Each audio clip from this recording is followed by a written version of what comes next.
Have you ever felt like a spectator in your own life?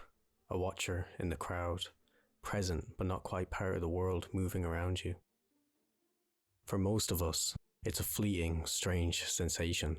For Klein Morretti, it was the very definition of his existence, the foundation of his being, and the quiet tragedy that would fuel his greatest strengths. Before he was Klein Morretti, he was Joe Mingri, a man from our time, a man who loved the internet, who had parents, friends, and a life filled with the mundane comforts we take for granted. That life and that man died in an instant. He woke up here, in another man's body, in another man's world, a cold and unfamiliar city called Tingen. He was haunted by memories that weren't his, yet felt as real as his own aching grief. His first feelings weren't of adventure or opportunity, but of a loss so complete it was suffocating. He was a ghost, an echo in an empty house, inhabiting a borrowed life. This feeling was never sharper than when he met his new siblings, Benson and Melissa. Through the memories of the body he now wore, he felt a surge of affection for them, a protective instinct that was as powerful as it was foreign. When his sister Melissa woke up and smiled at him, he smiled back, feeling for a moment that she truly was his sister. But his own mind, the ghost of Joe Mingri, screamed in denial. This was the central conflict of his new reality. He was torn between a borrowed love and an authentic grief. Yet, that borrowed love began to plant real roots. Seeing the worry etched on Benson's face, the quiet diligence of Melissa as she studied, and the poverty that clung to their small apartment, a new and genuine sense of responsibility began to bloom in the ruins of his own life. But this new responsibility came with an immediate and crushing burden: secrecy. He could never tell them the truth. He could never explain that their brother was gone, replaced by a stranger from another world. He could never share the terror and wonder of the shadowy world of beyonders he was about to be pulled into. From his first day he was performing, he played the part of Klein Morretti, the quiet, studious brother, long before he ever heard of the acting method. This initial performance wasn't for power or for survival. In some grand sense, it was an act of kindness, his very first act as a guardian protecting this small, fragile family from a truth that would shatter their world. He built a wall of secrets around himself, not to keep them out, but to keep them safe. The world Klein had fallen into was not a kind one. It was a world of secret powers, ancient and terrible gods, and a creeping madness that threatened to consume anyone who dared to touch that power. To survive, to keep his mind from fracturing under the strain of his displacement and the horrors he had witnessed, he had to embrace a strange and dangerous practice, the acting method. The principle was deceptively simple. To control the power of a magical potion, a person had to act out the role its name suggested. For Klein, this was more than just a way to gain power. It was a lifeline. It gave a man with a shattered identity a script to follow, a structured way to channel his fractured self into something coherent, something that could function. He began to forge masks. His first was Sherlock Moriarty, a clever and cautious private detective in the sprawling metropolis of Buckley. This persona was a bridge to the world. It gave him a legitimate identity, a way to earn a living, and a means to investigate the supernatural world from a safe distance. More importantly, the Moriarty mask allowed the decent man Joe Mingri to exercise his moral compass. He showed genuine kindness, seeking a measure of justice for his clients, proving that even behind a calculated facade, his inherent humanity endured. But the world's darkness demanded a harsher, more brutal mask. To advance, he had to become German Sparrow, a crazed and ruthless adventurer who haunted the pirate-infested seas. This wasn't a mask for blending in, it was a weapon. The persona was a necessity to digest the faceless potion, which required true acting, a complete immersion into a new identity, validated by the belief of others. As German, he was forced to embrace a calculated madness, an emotional detachment that allowed him to hunt and kill dangerous men while observing his own actions as if from a great distance.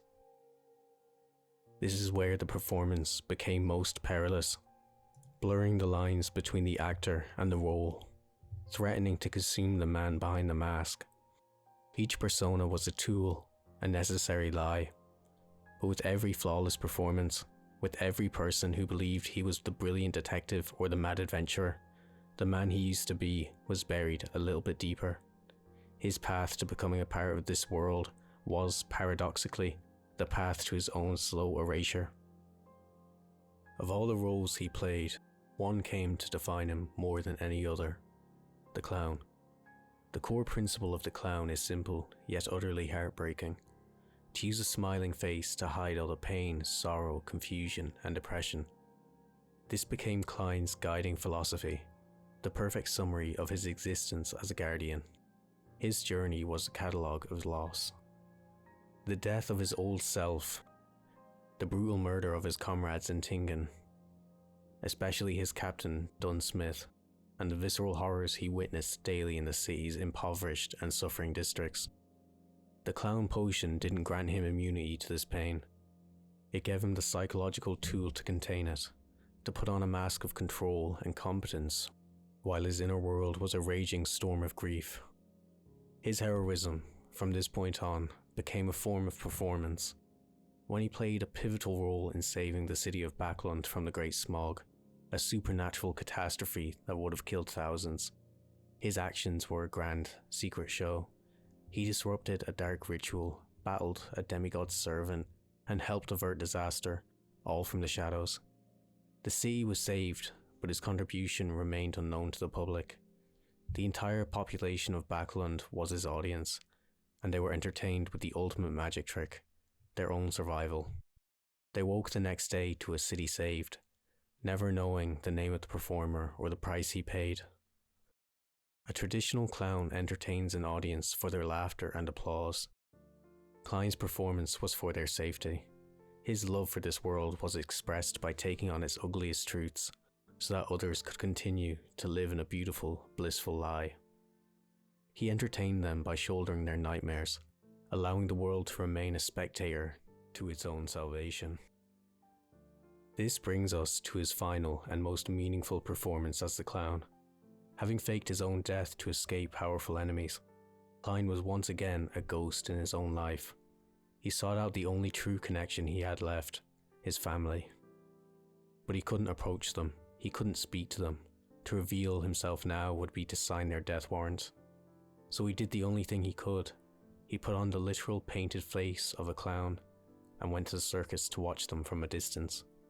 He saw Benson and Melissa in the crowd, and his heart ached at how thin and weary they looked. They were grieving for their brother that they believed dead. The space between them, the laughing families and bustling crowd, felt as wide and as final as the universe that separated his old world from this one. He wanted to cross it, but he didn't dare. His heart ached, but he was a performer and the show had to go on. A clown with a colourful pastel face and a wide grin runs towards the two siblings with a flourish. He juggles a ball to draw their eyes upward. In that split second of distraction, he conjures a single, beautiful, Seville chrysanthemum, a golden flower that symbolises happiness, seemingly from thin air. He presents it to Melissa. In that moment, he was the magician, creating an illusion to pass off as genuine. He was the guardian, offering a small, impossible moment of happiness in the face of their sorrow. And he was the clown, completely anonymous, his true feelings, his aching love and loneliness, hidden perfectly behind that wide, exaggerated and ridiculous smile. Benson and Melissa looked up, surprised, a flicker of wonder breaking through their grief. They took the flower, a beautiful, inexplicable gift from a stranger, never knowing it was from the brother they mourned. He asked for nothing in return. Their brief, startled smile was his only reward. That is the story of Klein Morretti's love, a love that is silent, sacrificial and absolute. The love of a man who stood on the other side of the crowd, a lonely guardian in a painted smile, forever watching over a world he could never truly join.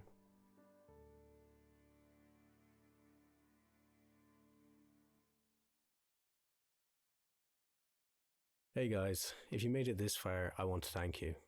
I hope you enjoyed this video, and if you want to see any topics or characters covered, I'd love if you dropped a comment letting me know.